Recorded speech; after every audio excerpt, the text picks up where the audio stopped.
ভাবনার শেষ নেই আমার। ভাবতে ভাবতেই শুরু করলাম খাওয়া। অসংখ্য প্রশ্ন এলো মনে। কোন কথাটা যে আগে জিজ্ঞেস করব তা বুঝে উঠতে পারলাম না।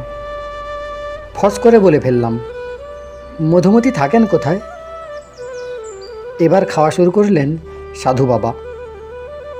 অপূর্ব স্বাদ আর গন্ধ, এমন স্বাদের মিষ্টি জীবনে কখনো খাইনি। খাওয়ার সঙ্গে সঙ্গেই মনে এক অদ্ভুত আনন্দের সঞ্চার হলো। খেতে খেতেই সাধু বাবা বললেন, আমি যখন যেখানে থাকি তখন সেখানেই থাকেন মধুমতি। আমি যে ওকে লাভ করেছি সাধনায়। কৌতূহলী হয়ে জানতে চাইলাম, মধুমতির যে দেহটা দেখলাম তা কি সত্যিই রক্তমাংসের? দেখে তো তাই মনে হলো আমার।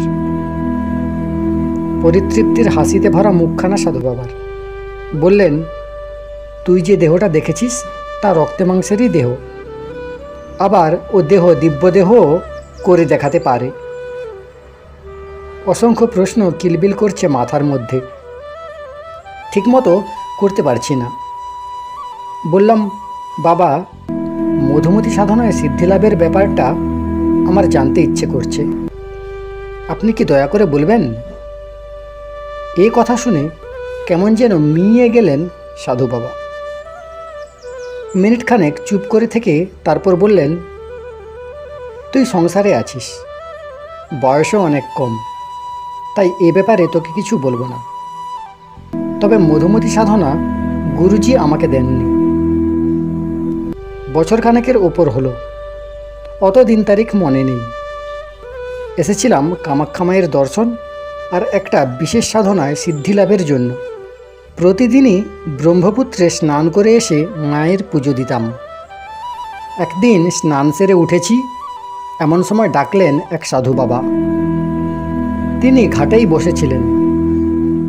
স্নানে নামবার সময় অত খেয়াল করিনি।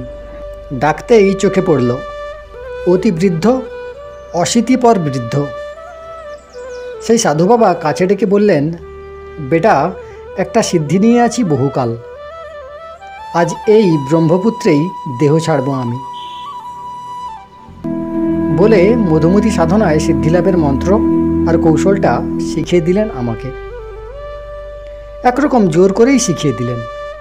ওসবে আমার কোনো ইচ্ছে ছিল না। তারপর আর কি, সাধন যখন নিলাম তখন লেগে গেলাম সাধনে। এসব সাধনে সিদ্ধি আসতে বেশি দেরি হয় না। এ পর্যন্ত বললেন, তবে এক নাগাড়ে নয়, একটু থেমে একটু খেয়ে, এইভাবে। শেষ হলো খাওয়া। এবার থালাটা রেখে বললেন, মধুমতির সাধন প্রক্রিয়া শিখিয়ে দিয়ে সাধুবাবা নেমে গেলেন জলে। ঘাটে বসেই লক্ষ্য করছি, ডুব দিলেন।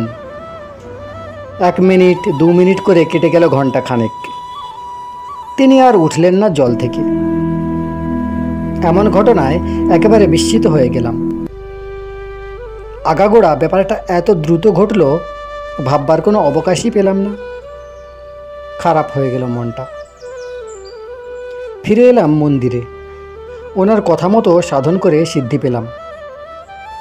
রোজ ভুবনেশ্বরী মন্দিরের ওইখানে বসে থাকি। লোক আসে অনেক, কিন্তু কাউকেই ঠিক পছন্দ হয় না। আজ তোকে দেখেই বেশ ভালো লাগলো, তাই নিয়ে এলাম। এবার সরাসরি জিজ্ঞেস করলাম সাধু বাবাকে, বাবা, আমি আপনার কাছে গেলাম। আপনি তাকানোর সঙ্গে সঙ্গেই সমস্ত ইচ্ছাশক্তিটা যেন লোপ পেয়ে গেল। কেমন যেন বিবশভাবে চলে এলাম আপনার সঙ্গে। আপনি কি তখন বশীকরণ করেছিলেন? কথাটা শুনে খুব হাসলেন সাধু বাবা। বললেন, না না বেটা, আমি ওসব জানি না। সাধন ভোজনে থাকলে, তপস্যা করলে দৃষ্টি আর মনের শক্তি অনেক বেড়ে যায়। নিয়ত সাধন ভোজন আর তপস্যায় যারা আছেন তাদেরই এটা হবে আপনা থেকেই। তোর থেকে অনেক বেশি আমার দৃষ্টি আর মনের শক্তি। ফলে তোর দিকে তাকানো মাত্রই আমার ইচ্ছাশক্তি তোর উপর প্রভাব সৃষ্টি করল। তোর শক্তি পেরে উঠল না, তাই বিবশভাবে সুড়সুড় করে চলে এলি আমার সঙ্গে। এবার যে প্রশ্নটা করলাম তা নিজেও ভাবিনি, হঠাৎই করে ফেললাম। আচ্ছা বাবা, মধুমতি কি আপনাকে ক্যাশ টাকা দিতে বা ছাপতে পারে? তা যদি পারে তাহলে আনে সে কোথার থেকে? যদি না পারে তাহলে সে কেন পারে না? মধুমতি তো অনেক ক্ষমতারই অধিকারিণী। টাকার প্রয়োজন হলে সে কেমন করে টাকা দেয় আপনাকে?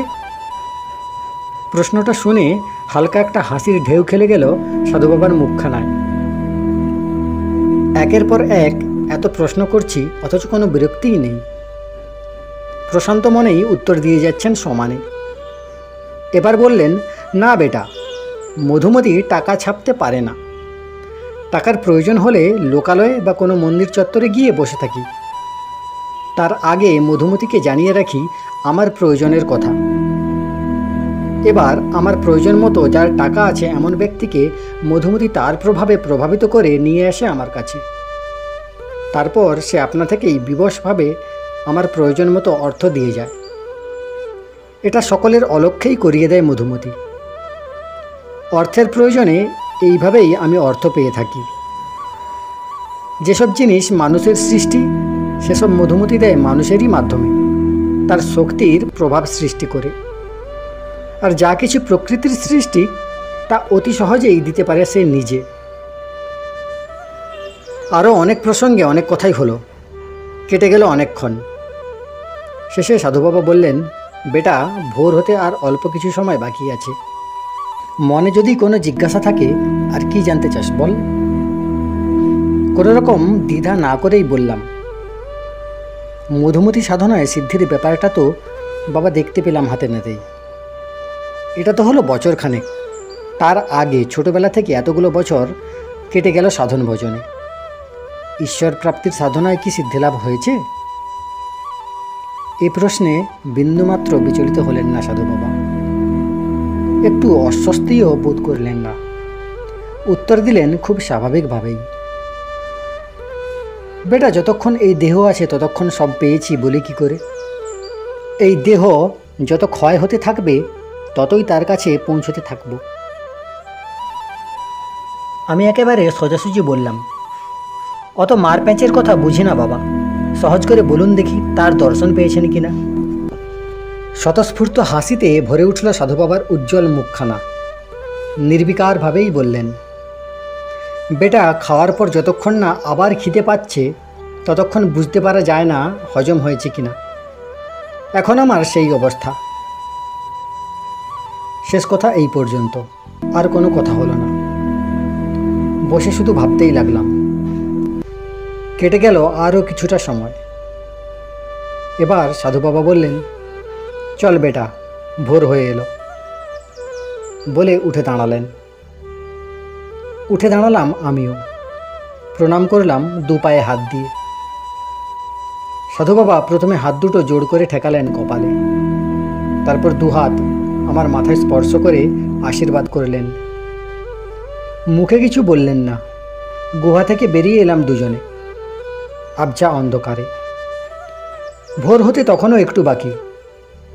হাঁটতে লাগলাম পাশাপাশি বেশ কিছুক্ষণ। রাতের কথা ভাবতে ভাবতেই চলছি। হঠাৎ দাঁড়িয়ে গেলেন সাধু বাবা। কামাখ্যা মন্দিরে যাওয়ার পথটা দেখিয়ে দিয়ে চলে গেলেন হাসি মুখে। প্রণাম জানাই সমস্ত মানবাত্মাকে। পরের অংশ শুনতে চাইলে চ্যানেলটি সাবস্ক্রাইব করে রাখতে পারেন।